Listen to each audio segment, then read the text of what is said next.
So as we embark on a battle against climate degradation, which may determine the nature of our existence, we have to preserve that minimum cooperation. We have to get along. I mean, we're stuck here for a while. Let's try to work it out. So while there are growing calls to deglobalize the economy, Raghuram Rajan says not so fast. In this episode, we hear Rajan's Per Jacobsson Lecture, joined at the hip, why continued globalization offers us the best chance of addressing climate change. Per Jacobsson played a vital role in strengthening the rules-based system that encouraged international cooperation and globalization at a time when, like today, trust was in very short supply. And while climate change was not a burning issue at that time, I think the theme of my talk today would be very much to his liking. Raghuram Rajan is a distinguished professor of finance at the University of Chicago. He was the 23rd governor of the Reserve Bank of India between 2013 and 2016, and also a former chief economist at the IMF, where he was invited to deliver his Per Jacobsson Lecture. So we have broad agreement with a few holdouts that, we have an existential threat with climate change. We're already behind and likely have lost the battle to keep temperatures below 1.5 degrees centigrade. Now we are saying maybe we can keep it below 2 over the pre-industrial levels of temperatures. Now, certainly there seems to be more desire to act. Of course, we're still reshuffling the deck chairs on the Titanic at this point. At some point, we will act for sure, given the build-up in at least purpose. But at the same time, we seem much less worried about the ongoing deglobalization, which is happening through a mix of old-fashioned protectionism and emerging new geopolitical concerns. And often people couch this as, we need to be pragmatic.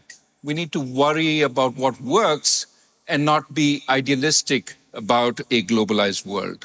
And by globalized, I mean a world which has strong trade in goods and services, a cross-border flow of capital, technology, and information, and some migration of people. Now, even before the pandemic, trade was coming down since the global financial crisis.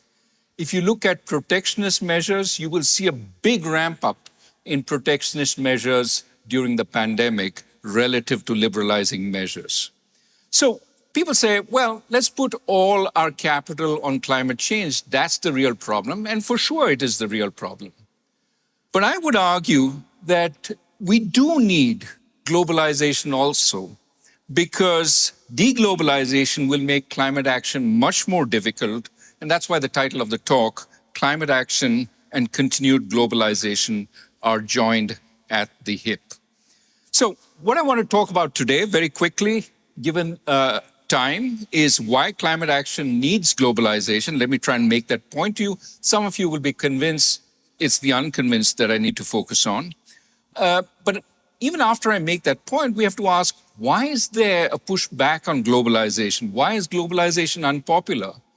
And then lastly, can we sort of meld the actions that we need to take on climate to fit in with an environment where we respect people's concerns about globalization? Can we do the two together in a much more respectful way than we have done so far? So let me talk about climate action first. Think about the three elements of climate action.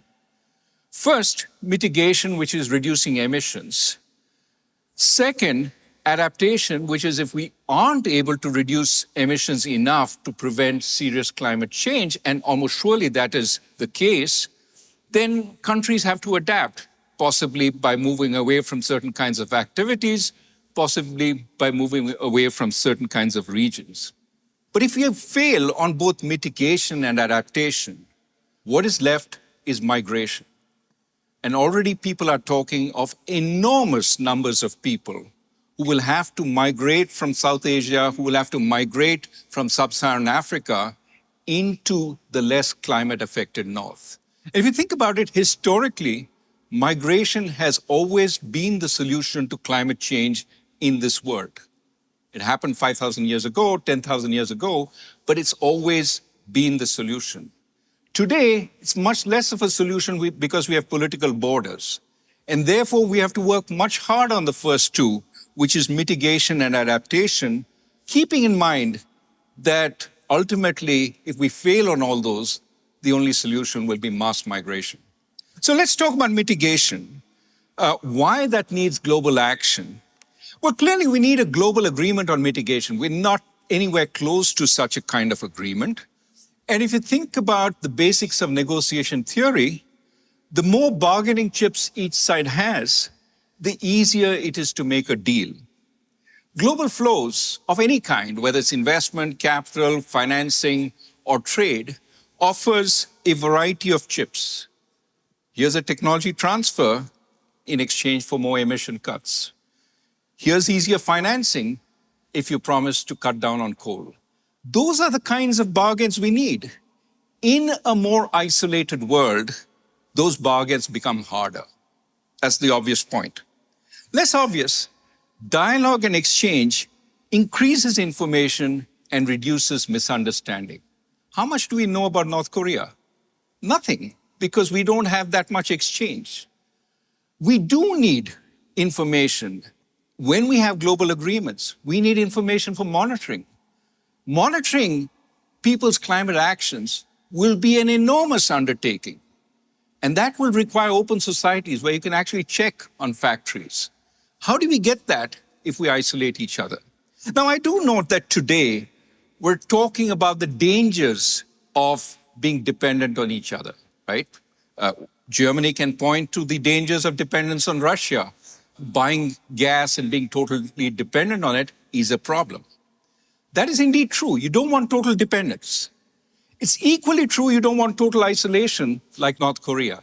What you want is a certain amount of interdependence with flexibility. The flexibility to enhance ties if you want to reward the relationship, the flexibility to reduce ties if you want to reduce the relationship, and a variety of relationships so that you're not dependent on only one friend, that you can essentially coexist in a globalized world where everybody doesn't think or behave like you. So I would argue that aspect of mitigation needs continued globalization. Think next about the implementation of globalization. We need enormous quantities of production of new climate-friendly capital stock. We need significant amounts of investment and huge quantities of financing, and of course, innovation. Think, for example, of batteries. We already have capacity constraints on battery manufacturing. Some of the biggest elements in battery manufacturing, lithium, nickel, cobalt, rare earths, these are not found in friendly places in the world. They're found in places which are more remote. They're refined in places that may not be the friendliest to you at this point. I mean, think about the mining of many of these. A lot of it gets done in the Democratic Republic of Congo, a country which is, to some extent, conflict-ridden in parts. And of course, much of it is refined in China and Russia.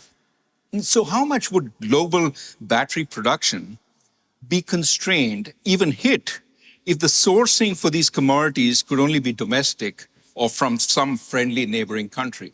Of course, people will say, we can make those investments. We need to make those investments. Obviously, we do. But think about making all those investments in addition to all the new investments we need to make in order to combat climate change.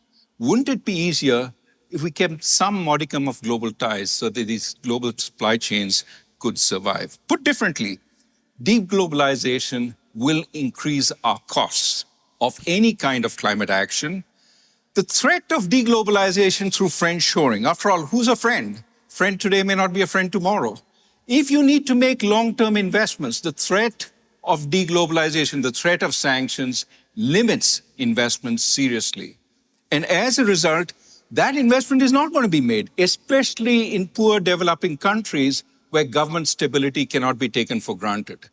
And as a result, what we will have is much less cross-border investment if that happens. Think next about livelihoods. Agriculture is going to be seriously impacted. You just have to look at Pakistan to see crops underwater for 3 months. How are those farmers going to survive another one of those events? The buffers that people have in poor countries is very, very limited. It doesn't allow you to survive.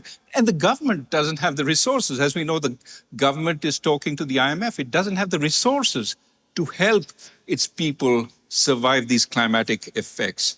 So the point here is that there will be tremendous amounts of investment and financing required to enable people to adapt in agriculture itself, to new kinds of crops, to irrigation, to technologies that allow less dependence on the climate. A colleague of mine, Raghuram Rajan, and I did a study of the great Texas drought in the 1950s. That was a drought that hit Midwest, the middle part of the United States, and lasted for about 8 years.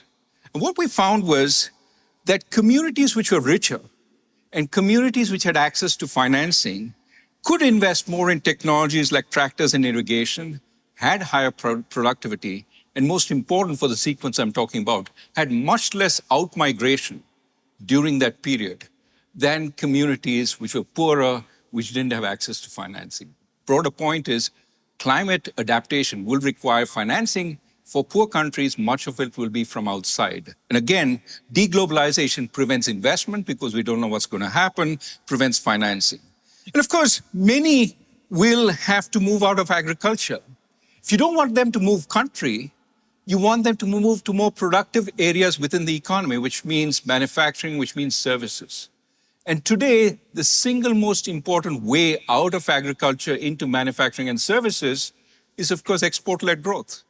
And it'll become even more important because the stable source of demand will be in the less climate-affected north than the climate-affected south.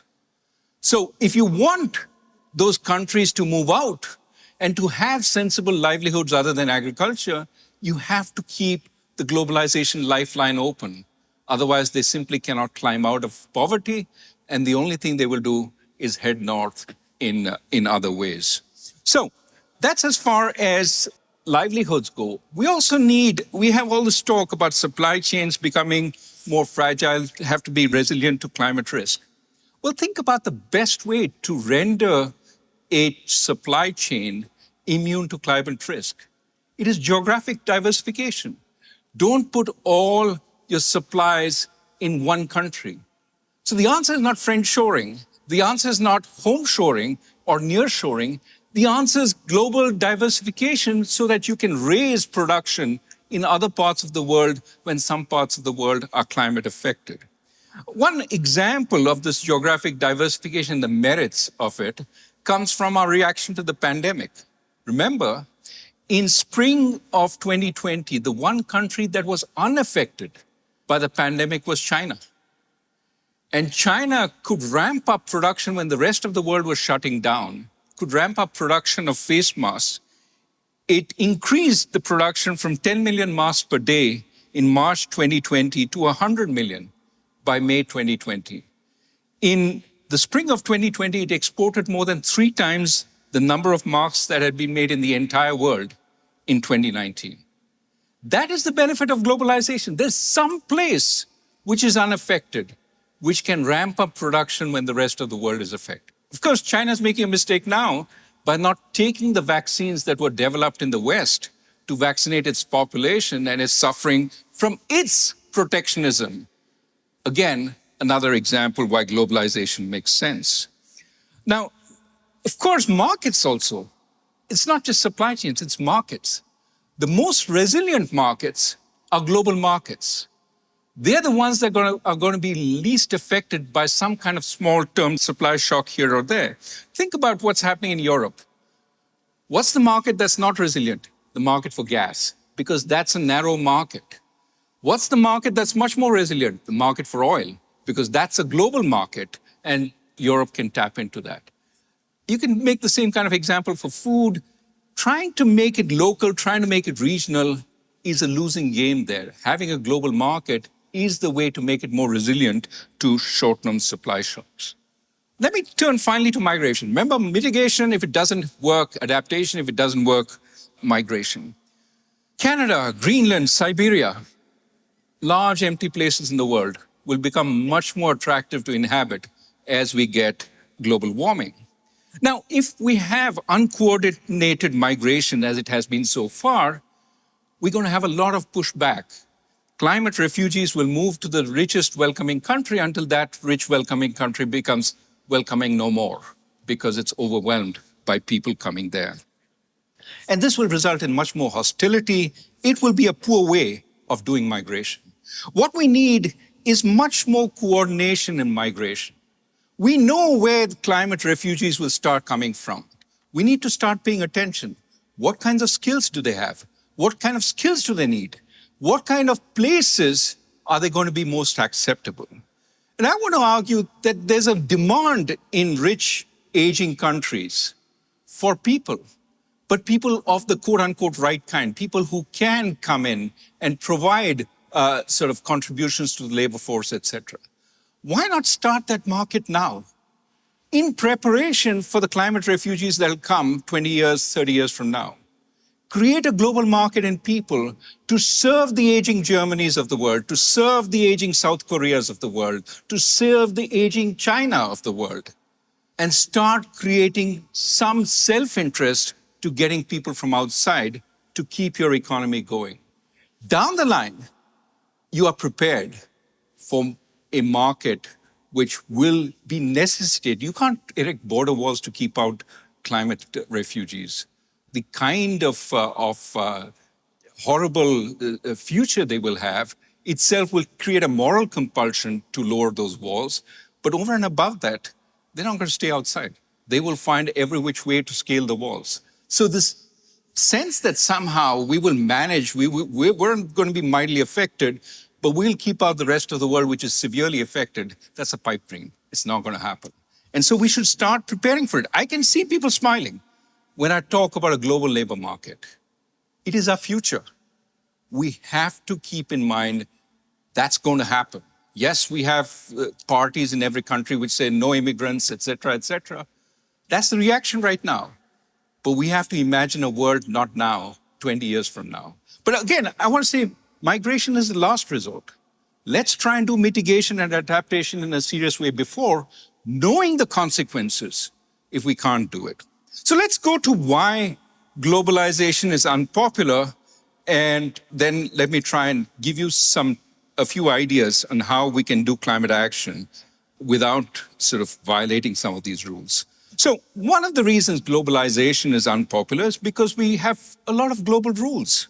In order to create a uniform global integrated market.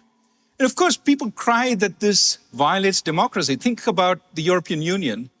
Brexit was a cry to take back control. Why? There was a sense that Brussels was imposing a huge amount of rules, including on migration, which, the people in the UK didn't actually like. In fact, some of it was angst directed at Brussels.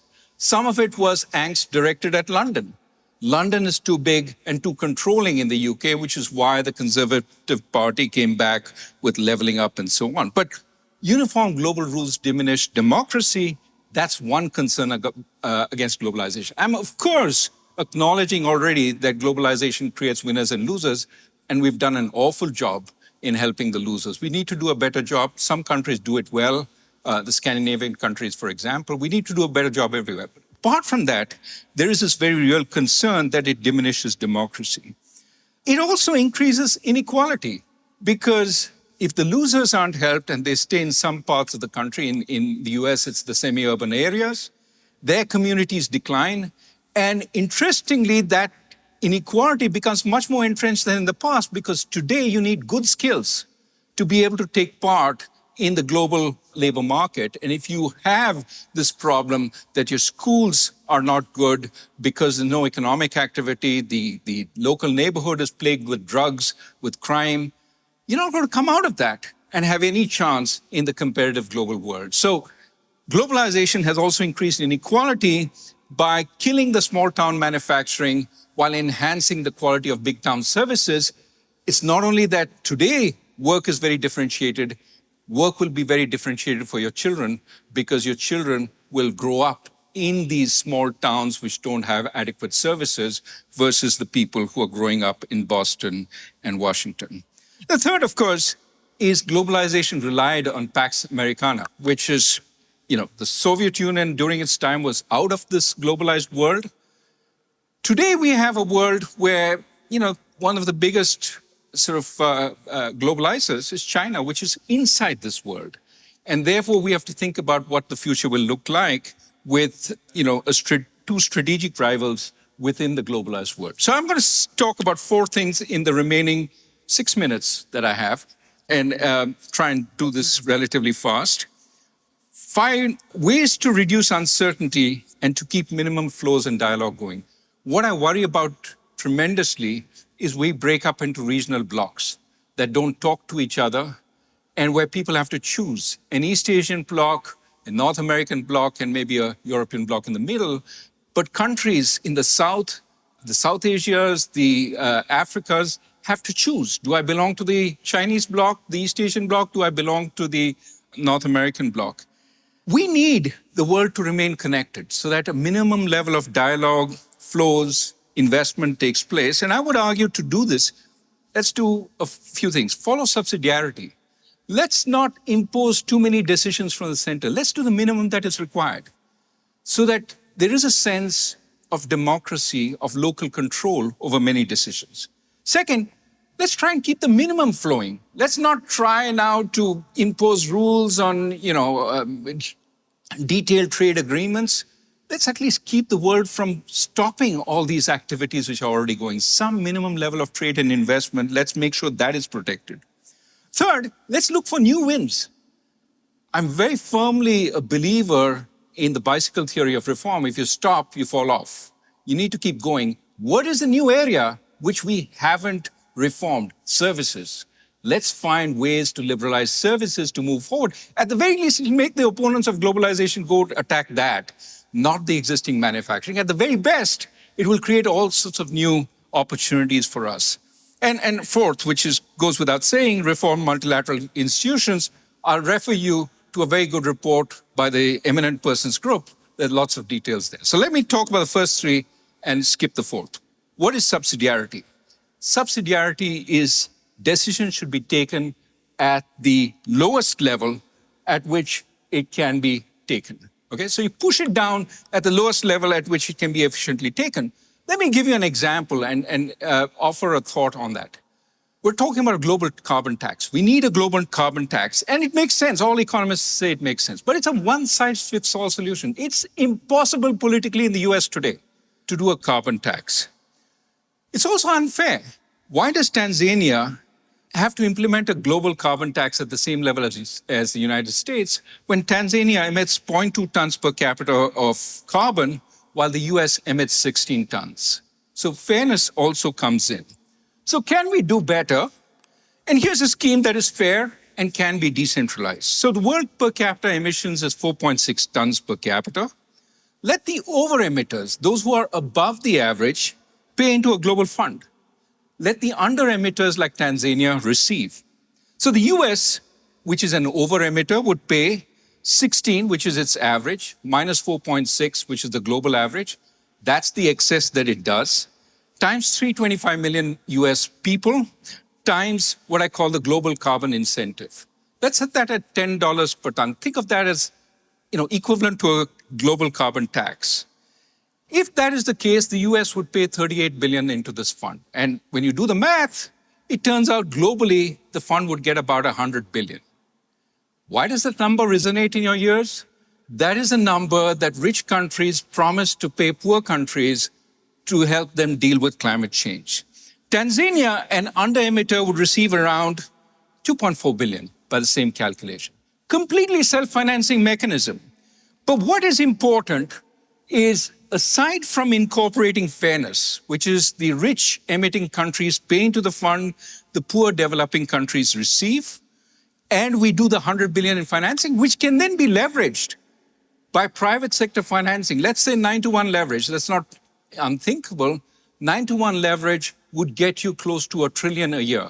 That's the kind of financing that starts making sense for the climate action we need, okay? So that's one, fairness is incorporated. Two, it's common incentives. What is nice about this is Tanzania has no incentive to increase emissions because it loses out on what it gets.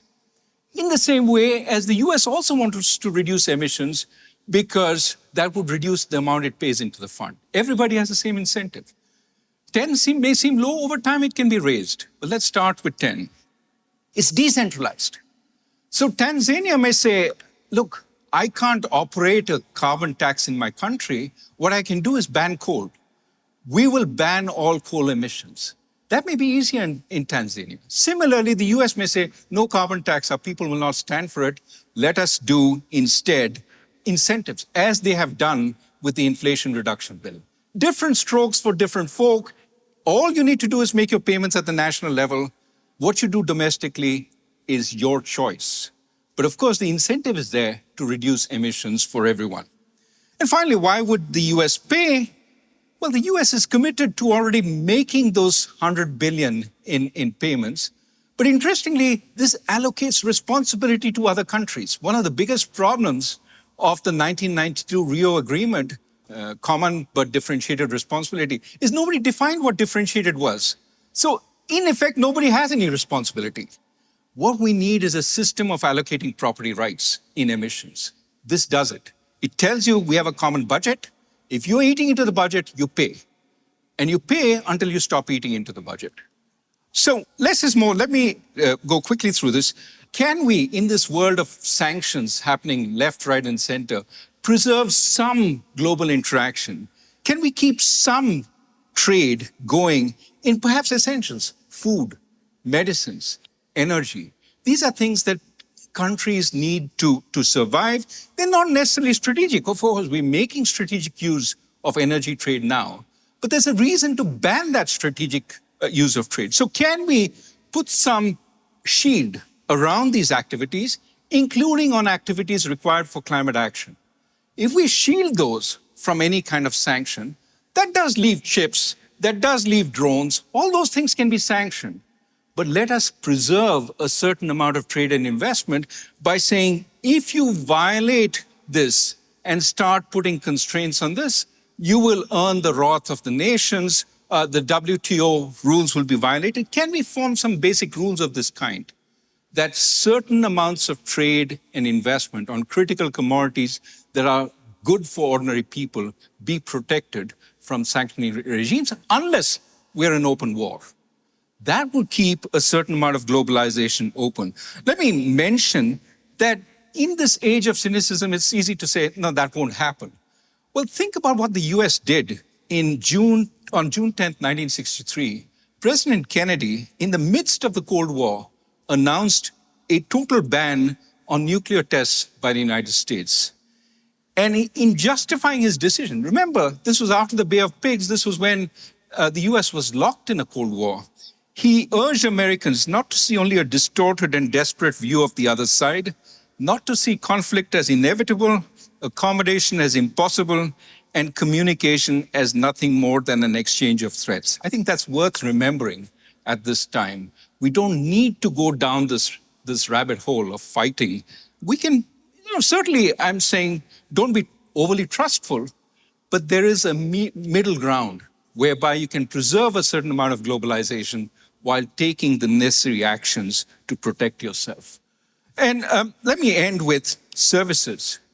I would say if we want new ground for reform, services would be the right place to go, because liberalizing manufacturing further, they're diminishing returns. It's already pretty liberalized. And of course, there's a lot of political opposition to liberalizing manufacturing. But trade in services has not been liberalized even within many countries. I know the IMF keeps telling different countries, you need to liberalize services. If we took that as an objective, it would have so many positive effects. First, it's a big share of GDP in industrial countries. New technology allows us to provide services at a distance. You don't need to migrate to provide telemedicine services in other countries. Teleeducation, entertainment, everybody listens to Korean pop. Can we do more of that? But more of these services produced at a distance can do two things. One, it provides that livelihood at a distance, but it also reduces inequality. One of the biggest sources of inequality is the spread between high-quality services and manufacturing in industrial countries. If we liberalize services, it makes them more affordable for that worker, that he can now find a doctor in finite time, and that doctor is affordable. That's a good thing for industrial country societies as well as for emerging markets. For the climate, it's very beneficial because many of these services are weightless, have low climate impact.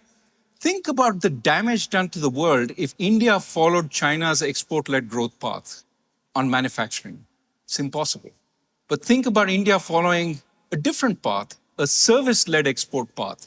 Possible, India already exports 250 billion in services. But that could lift India out of low-income status very quickly without the damage to the world economy that would otherwise arise. So let me emphasize that we need liberalization services ranging from qualifications. We have too many qualifications within every industrial country. Even within the US, if you're a doctor in Massachusetts, you cannot practice in California. We need to break those barriers down, have equivalence exams. If you think there's a different kind of medicine here, pass this exam. But make those exams widely available across the world so everybody can sit for those exams and be able to provide those services at a distance, whether it's in law, in medicine. Now, all this requires, obviously, an expansion of imagination. You have to say, no, you can't easily say, this is not possible, not politically possible. We have to make it possible. We have to make it possible thinking about the alternatives if we don't. Let me end. The point about multilateral services was a very obvious one, which is, as always, we've said this many times, reform is needed. But I think the biggest point in this world is it has to play an honest broker. It has to play an honest broker between warring parties. It's no longer driven by one hegemon. There are multiple polarities in this world.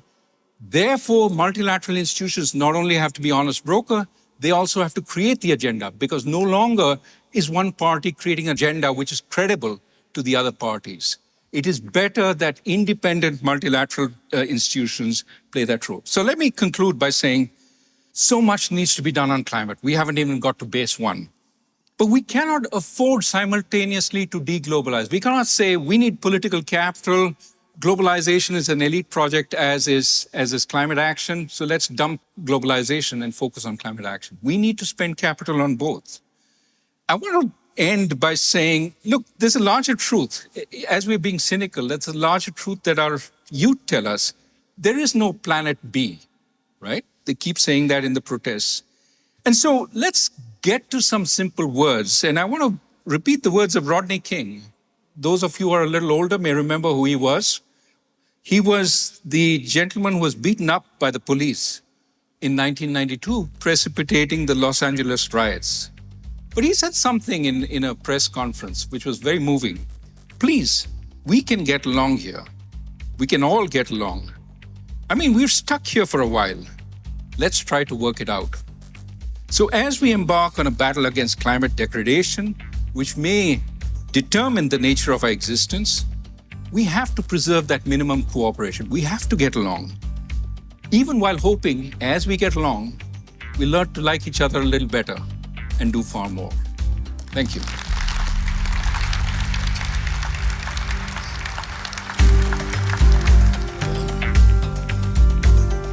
Raghuram Rajan is a distinguished professor of finance at the University of Chicago. He is also the former head of India's central bank and a former IMF Chief Economist. You can watch the webcast of his Per Jacobsson Lecture at imf.org. And look for other IMF podcasts on Apple Podcasts or wherever you listen. I'm Bruce Edwards. Thanks for listening.